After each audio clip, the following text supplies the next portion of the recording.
जय हिंद साथियों, मैं आदेश आपका राही आदि क्लासेस में स्वागत करता हूं। आज हम सभी पढ़ेंगे व्यंजन संधि। व्यंजन संधि वह होती है जो पहला शब्द होता है उधर व्यंजन होता है और जो दूसरा शब्द होता है उधर व्यंजन या स्वर होता है। जब उन दोनों का मेल होता है तो वही हमारी व्यंजन संधि होती है। अब व्यंजन संधि की हम लोग परिभाषा देख लेते हैं।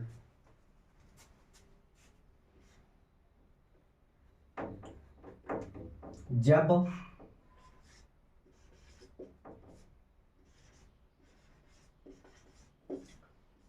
पहले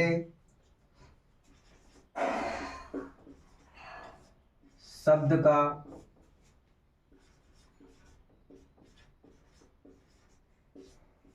अंतिम वर्ण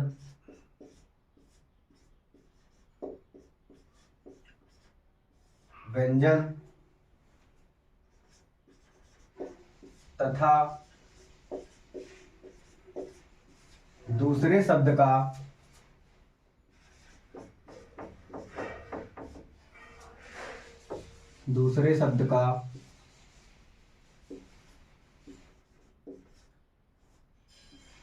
प्रथम होगा।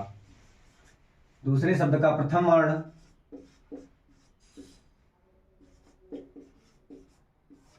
स्वर या व्यंजन हो तो संधि करने पर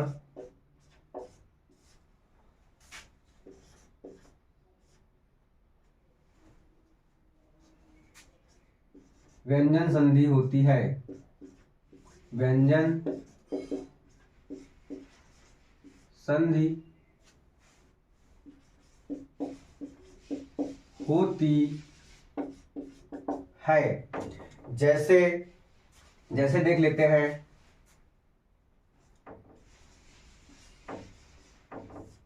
दिक धन अंबर। यहां पर हम देख रहे हैं कि दिक जो ये पहला शब्द है यहां पर व्यंजन आया है और दूसरे शब्द में स्वर या फिर व्यंजन हो, यहां पर स्वर आ गया है तो यहां पर हमारी व्यंजन संधि होगी। जो हमारा शब्द संधि करने पर बनेगा तो होगा दिगंबर। ये हमारी व्यंजन संधि है। अब व्यंजन संधि में रूल देख लेते हैं। पहला रूल देखेंगे,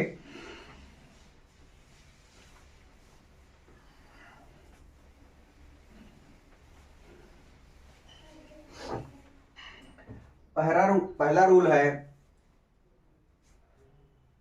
यदि स्पर्श व्यंजन का से मा तक होते हैं।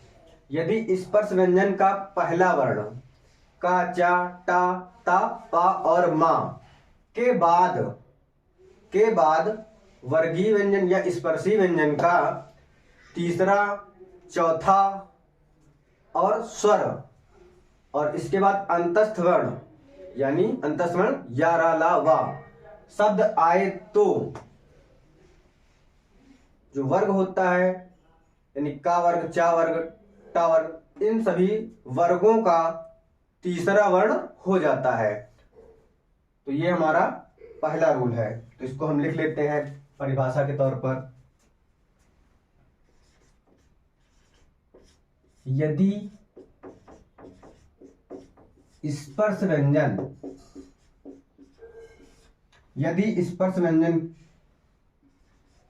के प्रथम वर्ण मैंने बताया, आप सभी जानते हैं, का, चा, टा, ता, पा, ये हमारा प्रथम वर्ण है। प्रथम वर्ण के बाद किसी वर्ग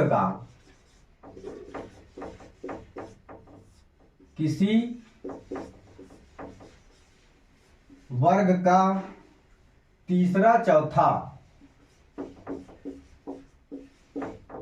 तीसरा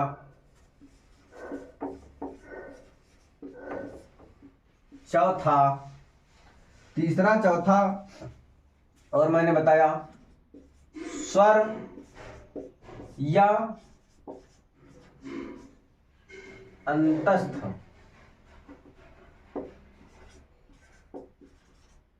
अंतस्थ व्यंजन, अंतस्थ व्यंजन होते हैं या, रा, ला और वा, यानी अंतस्थ व्यंजन आए। दूसरे शब्द में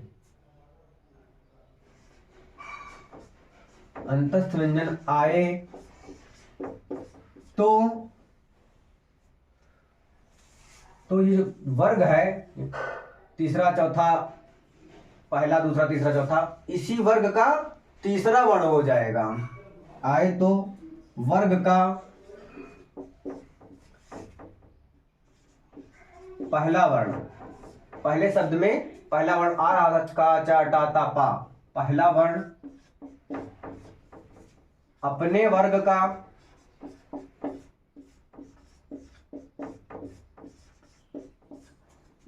तीसरा वर्ण हो जाएगा, तीसरा वर्ण हो जाएगा।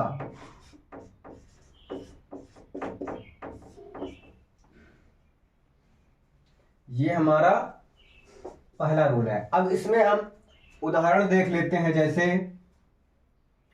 जैसे मैंने अभी लिया था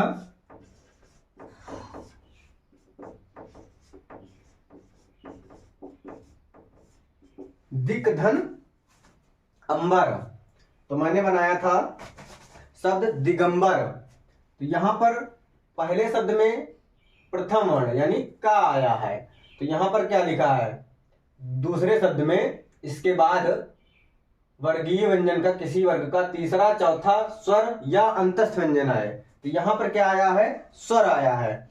जब स्वर आया है तो अपने वर्ग का जो पहला वर्ण होगा अपने वर्ण का तीसरा वर्ण हो जाएगा। अब का वर्ग है तो का वर्ग का तीसरा क्या होता है, का, खा और गा, तीसरा वर्ण गा आया। तो इसीलिए का की जगह पर हम गा लिख देते हैं। गा लेकिन अधूरा रहेगा क्योंकि व्यंजन है, लेकिन इसके बाद हमारा स्वर आया है, तो जब स्वर गा में जुड़ जाएगा तो ये हमारा गा पूरा हो जाएगा। जो शब्द हमारा निकल कर आएगा या संधि करने पर बन कर आएगा वो होगा दिगंबर। इसके बाद और उदाहरण देखते हैं, जैसे वाक धन जाल, यहां पर भी का आया है यानी पहला वर्ण आया है। जब पहला वर्ण के बाद तीसरा चौथा या स्वर आए तो ये जा तीसरा वर्ण है यानी तीसरा वर्ण आया है, तो का जो है वो अपने वर्ग का तीसरा होगा। पहला वर्ण अपने वर्ग का यानी ये पहला वर्ण है तो अपने वर्ग का तीसरा यानी गा हो जाएगा, तो हो जाएगा वाग जाल, ये शब्द बन गया। इसके बाद सत धन आचार, यहां पे ता आया है। अब ता आया है उसके बाद कोई स्वर या अंतस्थ वर्ण या तीसरा चौथा वर्ण आना चाहिए। यहां पर स्वर आ गया है, ता जो है पहला वर्ण है। अब पहले वर्ण का क्या हो जाएगा, तीसरा होगा, तो तीसरा क्या होता है, ता था दा यानी दा होता है। तो यहाँ पे सा लिख लिए और दा लिख लिए व्यंजन का, लेकिन यहां पर स्वर आया है आ यानी आ की मात्रा लग देंगे, सदा हो जाएगा। उसके बाद ऐसे लिख लेंगे चार, तो हमारा शब्द बनकर आया सदा चार। फिर देखते हैं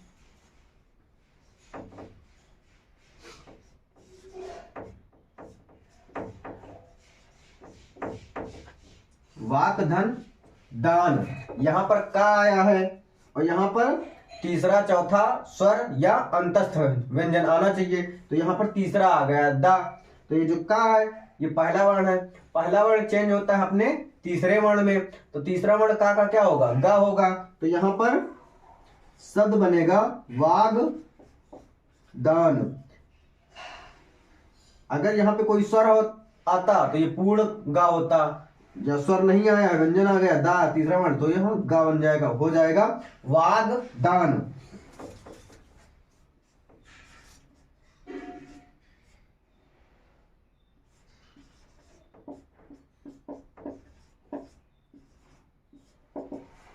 ऋक धन वेद, पहला वर्ण के बाद तीसरा चौथा या स्वर हो या फिर अंतस्थ व्यंजन हो। इस बार अंतस्थ व्यंजन आया है वा, तो ये का है अपने वर्ण का तीसरा होगा, तीसरा वर्ण का गा होता है, तो गा बनेगा। तो जो हमारा शब्द बनेगा संधि करने पर वो होगा ऋग वेद, शब्द बनकर आएगा ऋग वेद। उसके बाद हम देखते हैं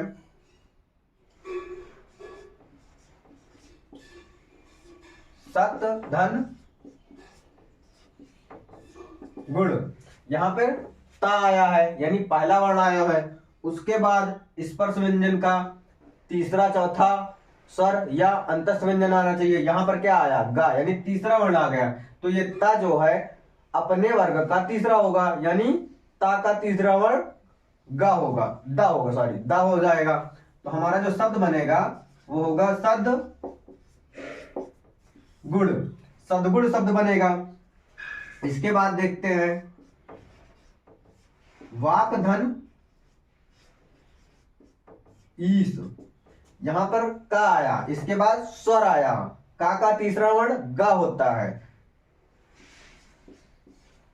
वाग गा व्यंजन वाला रहेगा, लेकिन व्यंजन के बाद स्वर आया है, जो स्वर आया है वो उस स्वर को इसमें मिला देंगे, तो वाग गीस, वैसे सा है बाद में सा लिख लेंगे, जो हमारा शब्द बन जाएगा वो बन जाएगा वागीस।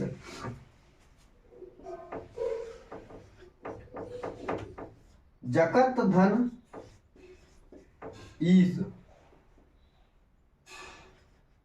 जगत धन ईस, यहां पे ता है, ता के बाद कोई तीसरा चौथा अंतस्थ वर्ण या स्वर आया, यहां पर स्वर आया, ता का तीसरा वर्ण दा होता है, तो जग, ता का तीसरा वर्ण दा, स्वर मिला है तो स्वर मिला देंगे तो दी हो जाएगा, आगे फिर श है तो सा लिख दिए, तो हमारा वर्ण शब्द निकल कर आया संधि करने पर जगदीश।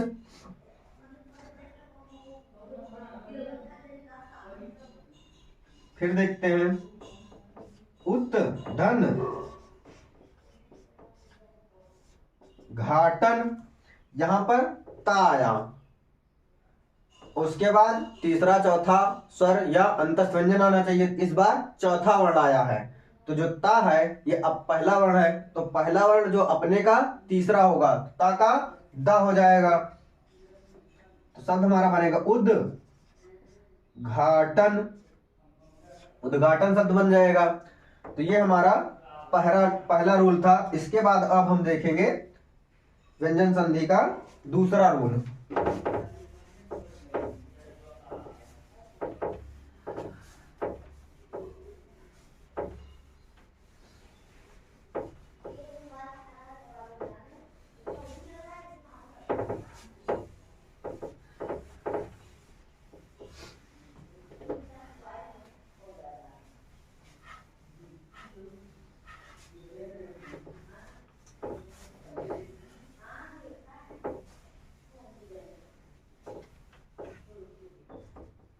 दूसरा रूल होता है यदि किसी वर्ण यानी यदि किसी वर्ग का प्रथम वर्ण आए और उसके बाद अनुनासिक वर्ण आए, जब अनुनासिक वर्ण आए तो प्रथम वर्ण का अपने वर्ग का प्रथम वर्ण अपने वर्ग का अनुनासिक हो जाता है। ये हमारा दूसरा रूल है व्यंजन संधि का।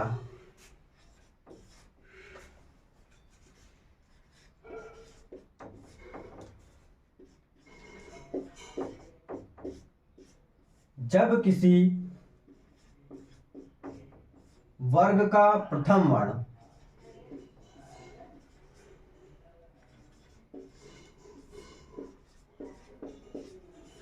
किसी वर्ग का प्रथम वर्ण यानी का, चा, टा, ता और पा के बाद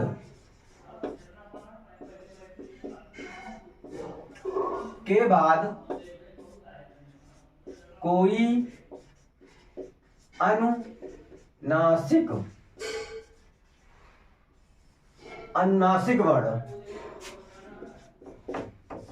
अनुनासिक वर्ण कौन से होते हैं? अपने वर्ग का जो पांचवा वर्ण होता है, जिसे अंग, ञ, अणा, न और मा होता है, ये अनुनासिक वर्ण होते हैं।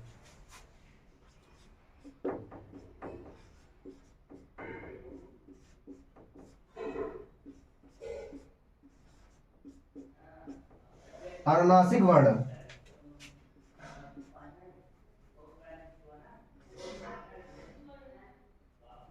अनुनासिक वर्ण आए तो जो किसी वर्ण का प्रथम वर्ण होगा पहले शब्द में आए तो प्रथम वर्ण अपने वर्ग का अनुनासिक हो जाएगा।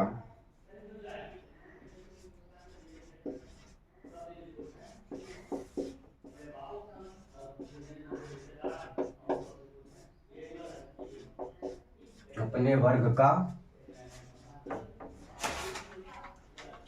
अनुनासिक।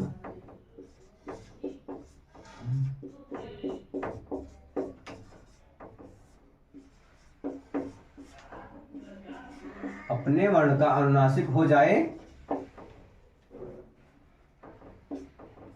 हो जाएगा। जैसे इसमें देख लेते हैं, वाकधन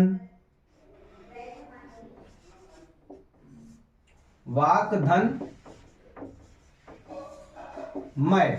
यहां पर प्रथम वर्ण आया है पहले शब्द में का, के बाद कोई अनुनासिक वर्ण आए। अनुनासिक वर्ण यानी अंगा, ञ, अणा, न और मा में से आया, यहां पर मा आया तो प्रथम वर्ण यानी प्रथम वर्ण का अपने वर्ग का अनुनासिक यानी का अनुनासिक क्या होगा? अंगा जिसे बोलते हैं। तो हमारा जो शब्द बनेगा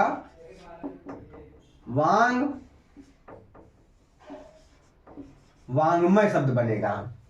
फिर इसके बाद देखते हैं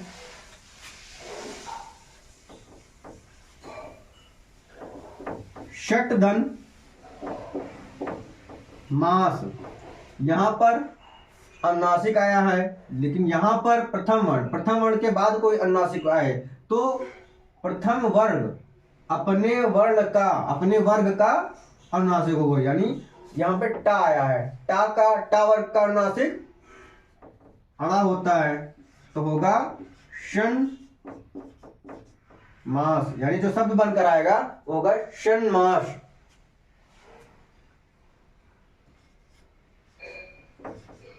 यहां पर फिर देखते हैं अपधन मय। तो यहां पर पा आया है प्रथम वर्ण, उसके बाद अनुनासिक मा आया है। यहां पर पा आया है, उसके बाद अनुनासिक मा आया है, तो ये जो पा होगा, पा का अनुनासिक क्या होगा? यानी पंचम वर्ण मा ही होता है। तो शब्द बनकर आएगा अम्मय शब्द बन जाएगा। फिर उसके बाद देखते हैं जगत धन नाथ। यहां पर ता आया है, उसके बाद अनुनासिक व्यंजन या वर्ण ना आया है, तो यानी ता वर्ग का अनुनासिक क्या होगा? ना ही होगा। तो हम जो शब्द बनाएंगे व्यंजन संधि करने पर होगा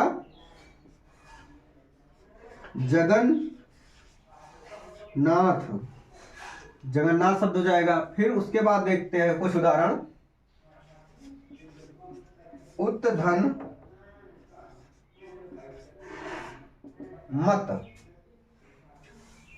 मत ता है, इसके बाद अनुनासिक व्यंजन आया है, ता वर्ग प्रथम वर्ण है, तो इसका यानी ता वर्ग का अनुनासिक ना होता है, तो हो जाएगा उन्नमत शब्द बनेगा। उसके बाद अच धन नास। ये चा है, चा वर्ग का, और ये अनुनासिक व्यंजन आ गया है, तो चा वर्ग का अनुनासिक क्या होगा? या, तो जो शब्द बनेगा अन्नास बन जाएगा, यानी ये वाला होगा, या जो अधूरा होगा अन्नास शब्द बनेगा। फिर देखते हैं उत धन नयन। यहाँ पे प्रथम वर्ण ता आया, उसके बाद अनुनासिक आया, ता वर्ग का अनुनासिक ना होता है, तो शब्द हमारा बनेगा उन, उसके बाद वही शब्द लिख देंगे, हो जाएगा नयन। यानी जो शब्द बनकर आएगा संधि करने पर वह होगा उन्नयन। उसके बाद देख लेते हैं उत्धन नति। यहां पर प्रथम वर्ण ता आया है, उसके बाद अनुनासिक व्यंजन ना आया है, अब ता का अनुनासिक यानी ता का पंचम वर्ण ना होता है, तो हो जाएगा उन्नति।